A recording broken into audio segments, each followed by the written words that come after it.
আপনি সুশীল সেজে টুপি মাথায় দিয়ে প্রথম আলোর অফিসে যায়, এখন বলেন মব সন্ত্রাস। কি ভয়ঙ্কর জিনিস চিন্তা করেন, মব। আরে বাবা রে বাবা, প্রথম আলো ডেইলি স্টারের ঘটনা নাকি মব।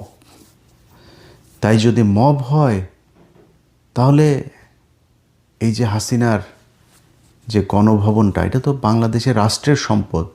সংসদ ভবনটা আপনাকে কি করেছিল? ওইটা কি পিনাকি ইলিয়াস বলেছিল নাকি যে ভাঙতে? কারা ভাঙল? গতকালকে রাত্রে এই যে স্বেচ্ছাসেবক দলের একজন নেতাকে মারা হলো, পিনাকি ইলিয়াসের লোক ছিল।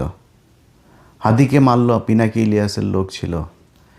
পিনাকির আর ইলিয়াসের ডাকে যদি নাকি মানুষ কোথাও যেয়ে থাকে, যা যা করেছে এটা বাংলাদেশে করা উচিত। এটা যদি করা হয় এই দেশ শান্ত থাকবে। আপনি ছায়ানট বলেন, উদীচী বলেন, প্রথম আলো বলেন, ডেইলি স্টার বলেন, এরা বাংলাদেশের কোনো কিছু না। এরা ভারতীয় গোয়েন্দা সংস্থার প্রতিষ্ঠান, বাংলাদেশের বিরুদ্ধে সবসময় কাজ করে।